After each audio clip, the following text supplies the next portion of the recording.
Alright guys, watch this carefully because this encounter goes completely off the rails. What starts as a normal moment quickly turns into a confrontation with law enforcement that raises serious constitutional questions. The narrator calls out a reality many people ignore. Taxpayers are paying officers high salaries, yet some still choose to violate citizens' rights. And here's the crazy part. One of these officers reportedly earns within the top 10% of income in America. Yet instead of protecting rights, this situation quickly spirals into ego, power, and control.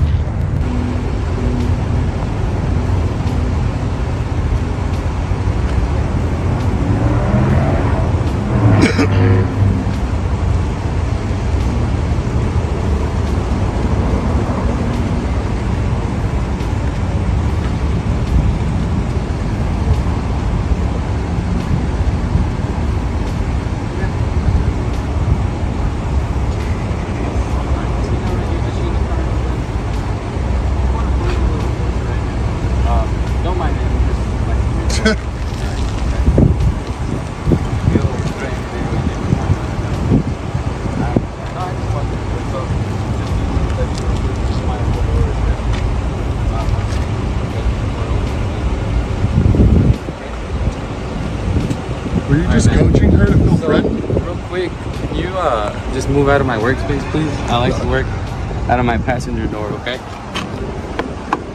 can come on. I'll respect that. I'll back up a little bit. That's fine. Stay away Yeah. from my workspace. Why was you reckless driving for back there, brother? Over what? Why would you recklessly drive off the freeway like that?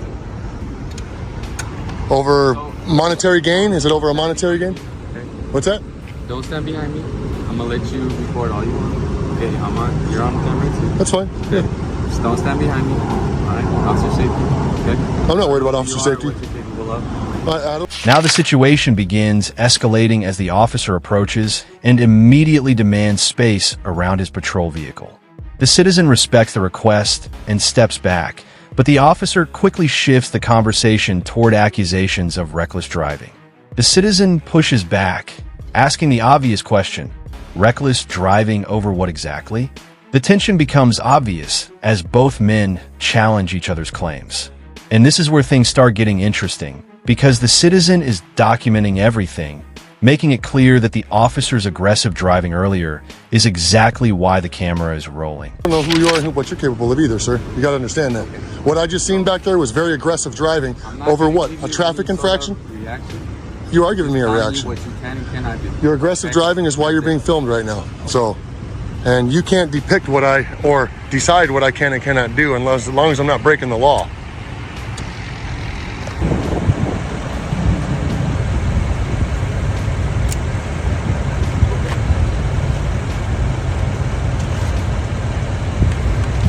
Any chance I can just get your information so I can roll? I need to file a complaint for my windshield.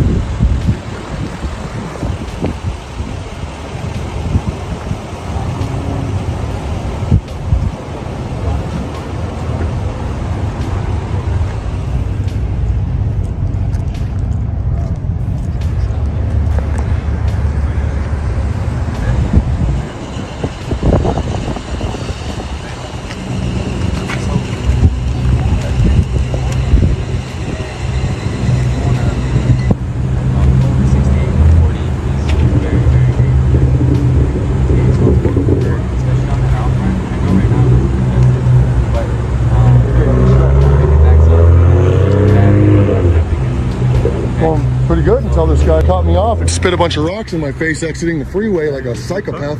No, the officer.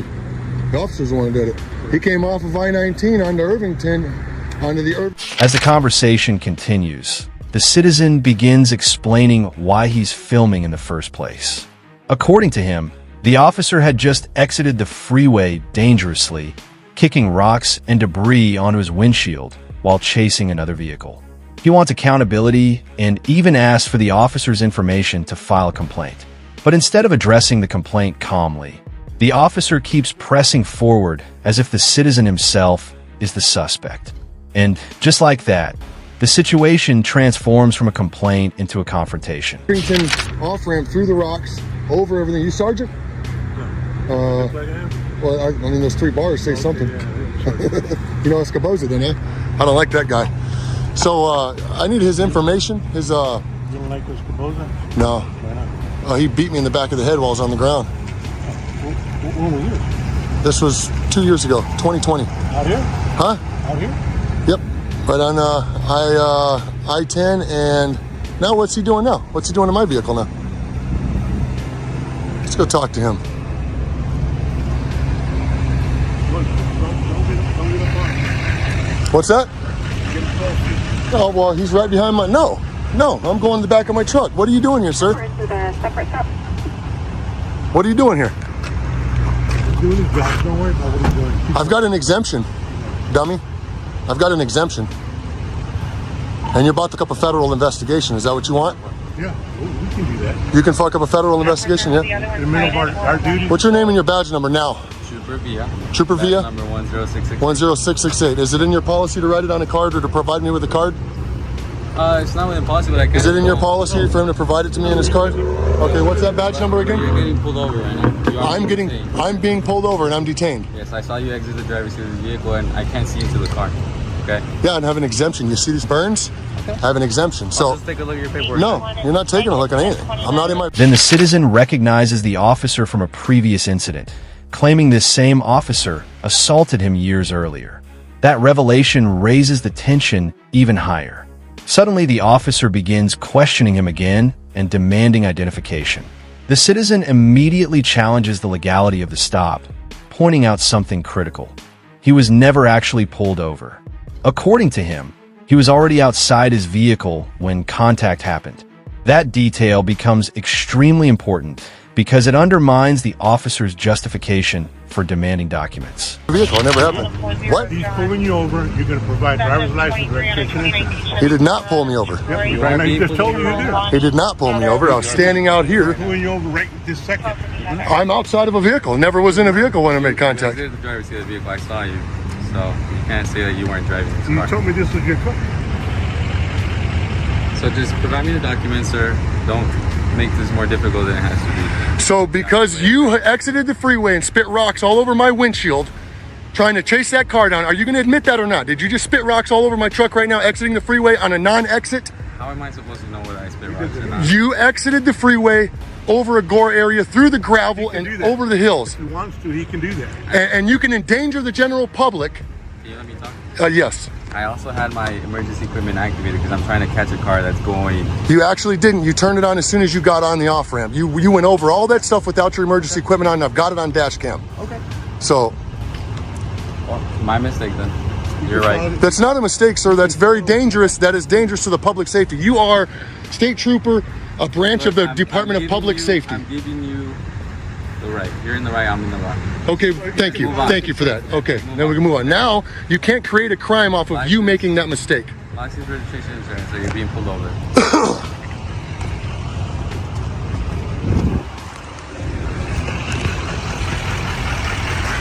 Give me the paperwork on it. Back up, back up. Now, the argument shifts toward what really happened on the freeway. The citizen accuses the officer of dangerously crossing a gore area off the highway while chasing another car. At first, the officer dismisses the accusation, but when the citizen mentions dashcam footage, the officer suddenly backtracks and admits it might have been a mistake. But here's the problem. The citizen points out that such behavior isn't a simple mistake. It's dangerous to the public. And with that, the credibility of the stop begins falling apart. For my safety, I need you back up. I'm getting my paperwork out. I'm not going to reach in my glove box with you present with a weapon on you. Please back up so I can reach for my information. Now I know there's more people in the car, right? Please, can you roll the window up? No, not this, not this, no. I want the exemption for my neck. Give me the exemption. I need your license, registration, and insurance. And then the exemption. For what is your reason for the pullover? I'm pulling you over because your window turns too dark. You didn't pull me over. Yes, you are being pulled over. I'm not pulled over. Because you say so? No, because you didn't pull me over. You were Okay. pulling another vehicle over. I've got it all on camera. I'm telling you, you are. You're going to being lose your pulled job over this, sir. You're going to lose your qualified immunity. How long you been on the force, man? I don't want to take your job from you. I don't You look pretty young. understand. Give me the exemption. Sir, if you fail to identify yourself, Need the you're exemption. going to go to jail. It's that simple. Failure to identify. Okay. Arizona 13-2412. ROY. There's the identification pursuant to ARS 13-2412. You're driving a car, though. I need to see your The license. driver of the vehicle. No. He just said identify. The driver of the vehicle shall identify themselves with the driver's license. You just said identify, and I identified. I need to verify you have a driver's license, yes. Sure. Let me see your driver's license, please.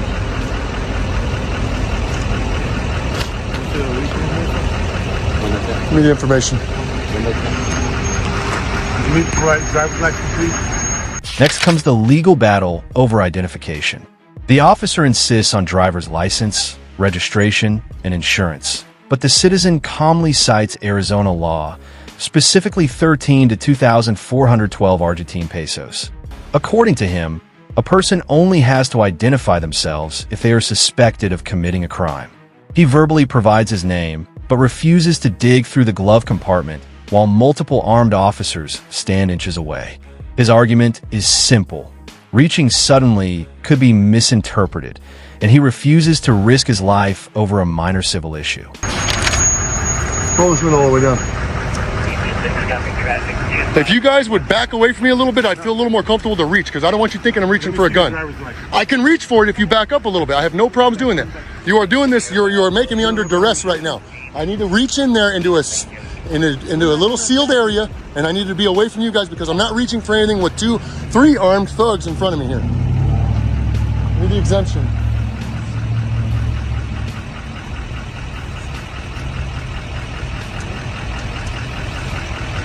I need to reach in there, and I'm not going to do what you guys next to me. I don't want to get shot. What are you reaching for? What you're asking me for, sir. Driver's license? Identification, proof of insurance, registration. Driver's license. That's what I want to see. Pursuant to ARS 13-2412, I have to be in the commission of a crime, about to commit a crime, or have committed a crime in order to ID. If you guys are saying that I committed a crime, Roy, R-O-Y, that is identifying pursuant to ARS 13-2412, sir. Not a crime, it's a civil violation. Civil. So then, run the name I just gave you, and give me the civil complaint, sir. I cannot reach for that with 3 armed thugs in front of me. I'm sorry, I'm not going to risk my life over a civil infraction, sir. Last time when I asked you. Sir, I do not want to risk my life over a civil infraction. Hold that. Roll the windows up, son. Lock the doors now. Lock it now. Your vehicle's going to get towed. Get in the driver's seat. We gave you one. Roll the window. At this point, the atmosphere becomes extremely tense. The citizen repeatedly asks officers to step back so he can safely retrieve documents, but the officers continue pressing closer and issuing commands. He even states that he feels under duress and fears being shot if he reaches suddenly. Then he makes a decisive move, invoking the Fifth Amendment and refusing to answer further questions without an attorney present. That moment marks a turning point, transforming the interaction into a clear constitutional standoff. Up now. Told you have to Roll the window up now. Sir, I did identify you. I need to reach for it, and I can't do it with you gentlemen behind me with armed. I need to verify you have a driver license. And card. I can You're give you, required. I can give you the ID. I can give you the whole damn shit. I'm going to give you one more check. I'm illegally detained right now, sir. From this point on, I'm invoking the Fifth Amendment of the United States. Piece of shit. I cannot go any further without an attorney present, or I cannot answer any more questions. This is terrible. You just illegally detained, and now I'm going to jail over this. Over me just watching out for the public safety, sir. That's what I was just doing. If you don't open the door, roll you're it up going to go to jail. now. Roll it up now. If you don't open the door, you're going to jail. What do you mean? You're going to threaten my son now? I'm towing this vehicle. That's my son. I'm towing the vehicle. You cannot tow my Yes, vehicle. What if do you're you? going to jail, I'm going to tow the vehicle. No, he's in possession of it. He's in possession of it. I'm in possession now. What is wrong with you, You're dude? under arrest. You're a bad sergeant. You're a very bad I sergeant, gave you man. 5 Look, warnings, man. look, I got you, man, and I got ID. I just need to reach in there. Roll up the window. Roll the window down. Let me talk to you for a second.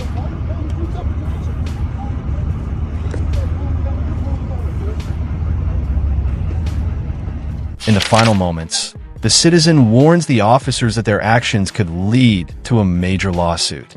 He argues that situations like this are exactly why people record police encounters. When authority is unchecked, mistakes and misconduct can happen behind closed doors. But cameras change everything. This confrontation becomes another example in the ongoing debate about accountability, policing, and civil rights. And whether you support auditing or not, one message is clear.